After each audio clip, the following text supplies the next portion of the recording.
মা,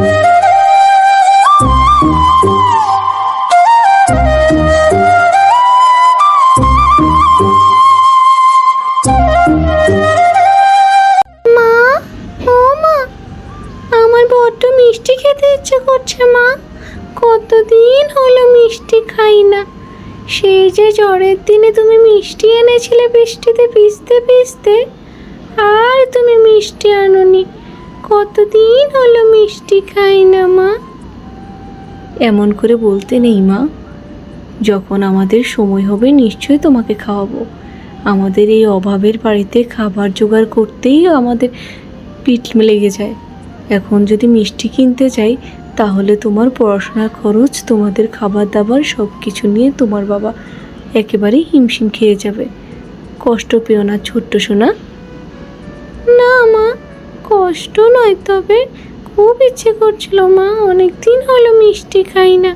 আচ্ছা মা, যদি এমন হতো আমাদের একটা মিষ্টির বাড়ি থাকবে, আমাদের যখন ইচ্ছে তখন মিষ্টি খাবো। এটা তো সম্ভব নয় মা, তবে তুমি সৃষ্টিকর্তার কাছে চাইতে পারো। হয়তো তিনি আমাদের সেই ব্যবস্থা করে দিতে পারেন। হয়তো একদিন তুমি ঠিক মিষ্টি খেতে পারবে। ঠিক আছে মা, আমি তাহলে সেই সৃষ্টিকর্তার কাছেই বলবো, যিনি আমাদের পৃথিবীতে পাঠিয়েছেন। নিশ্চয়ই বলবো। আজ আমার মনটা ভীষণ খারাপ। যখনই মায়ের কাছে কিছু চাই, মা তখনই বলে আমাদের সংসারে অভাব আর অভাব। এদিকে এটাও তো সত্যি, মা ঠিক মতো খাবারই ব্যবস্থা করতে পারে না। আমাকে মিষ্টি দেবে কোত্থেকে? দূর, আর কিছুই ভালো লাগে না আমার। স্কুলেও যেতে ভালো লাগে না। আমার অনেক মন খারাপ। আমার আর ভালো লাগে না কিছু। যখনই যা চাই মা তখনই না করে দেয়, বলে টাকা নেই, অভাব আর অভাব। এদিকে বাবাও আনতে পারে না। আমার কিছুই ভালো লাগে না।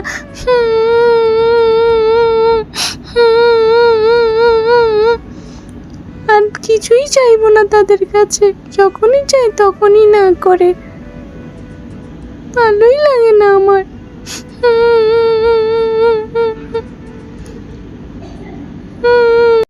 আমি আর এই অভাবের বাড়ি আর থাকবো না। আমার ভালোই লাগে না। সারাদিন খালি অভাব আর অভাব। এটা নেই সেটা নেই, ঠিক মতো খেতেও পারি না। থাকবো না আর আমি এই বাড়ি, এখনই চলে যাব। কোথায় যাচ্ছ তুমি? এত রাত করে, এত ছোট মানুষ, তুমি কি মায়ের অনুমতি নিয়েছো? না। তুমি জানো না মায়ের অনুমতি ছাড়া ঘর থেকে বের হতে নেই? ভালো ছেলেমেয়েরা কখনো মায়ের কথার বাইরে যায় না। আমি কি করব বলো? সারাদিন শুধু অভাব বলে। তাই বলে তুমি এইভাবে বেরিয়ে পড়বে? তুমি জানো এতে তোমার বিপদও হতে পারে। হ্যাঁ জানি আমি। তুমি জানো তোমার মা তোমার জন্য কত চিন্তা করছে? আর কখনো এরকম বের হবে না। আমাকে বলো তোমার কিসের এত কষ্ট? আমার একটু মিষ্টি খেতে চেয়েছি, মা বলছে অভাব আর অভাব। যখনই যাই বলি সবই বলে নাই। আমার আর ভালোই লাগে না এই অভাবের বাড়ি। একটু মিষ্টি ভালোবাসি, তাও খেতে পারছি না। আচ্ছা ঠিক আছে, তোমার এই অভাব আমি পূরণ করে দিব। এরপর থেকে আর কখনো তোমার মিষ্টির জন্য বাড়ি ছাড়তে হবে না। তাই তুমি আমাকে মিষ্টি দেবে? হ্যাঁ দেব, কিন্তু এখন বাড়ি ফিরে যাও। আর হ্যাঁ, বাড়ি গিয়ে ঘুম থেকে উঠে এই মন্ত্র পড়বে, হুম্বি তুম্বি ঘুর, আয় মিষ্টি আয়, আমার গাল ভরে আয়, এক প্লেট মিষ্টি দে তো আমার কোলে আয়। দেখবে অনেকগুলো মিষ্টি তোমার চারপাশে ঘিরে বসে আছে। তুমি যত ইচ্ছে তত খাবে। তাই? আচ্ছা ঠিক আছে, তাহলে আমি এখন বাড়ি যাই। ঠিক আছে, যাও।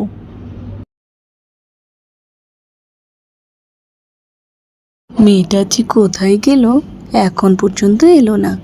সারাটা দিন খুঁজলাম, কোথায় যে অভিমান করে গেল। জানি না কখন ফিরবে, কোথায় গেল, কিচ্ছুটি ভালো লাগছে না। কি রে, তুই সারাদিন কোথায় ছিলি? তুই জানিস না তোর চিন্তায় চিন্তায় আমি না খাওয়া বন্ধ করে দিয়েছি।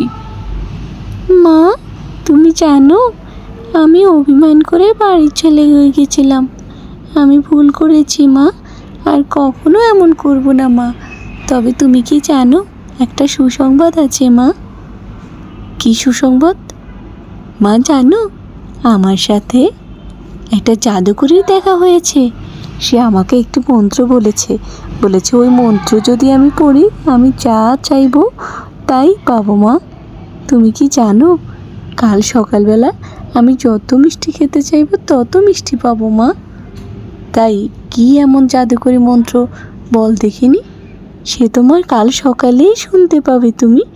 আজ শুধু রাতটা পার হতে দাও মা, দেখবে আমাদের আর কোনো অভাব থাকবে না, আর কোনো কষ্ট থাকবে না। এরপর থেকে আমরা একটা মিষ্টি দোকানে দিয়ে দেবো মা। আচ্ছা ঠিক আছে, সকাল হোক তারপর দেখা যাবে, কিন্তু এখন ঘুমিয়ে পড়।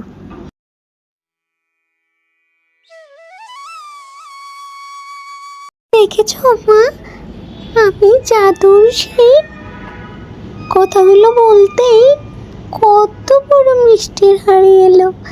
দেখেছ মা, আর কোনো চিন্তা নেই। আমরা এখন থেকে মিষ্টির দোকান দিব, মানুষের কাছে মিষ্টি বিক্রি করব। তাহলে দেখবে আর আমাদের অভাব থাকবে না। তুই তো ঠিক বলেছিস, সত্যি সত্যিই মিষ্টি চলে এলো। এ তো এক জাদুকরী অবিশ্বাস্য কথা রে। এ কি করে সম্ভব? সম্ভব মা, যে আমাকে এই মন্ত্র দিয়েছে সে বলেছে আমি এই মন্ত্র যতবার পাঠ করব ততবার মিষ্টি হারিয়ে আসবে। খুব মজা লাগছে আমার মা, খুব মজা লাগছে। ঠিক আছে ঠিক আছে, আমরা তাহলে একটি দোকান দেখে মিষ্টির দোকান দেব, আর তোর কোনো অভাব থাকবে না। মন খারাপ করিস না।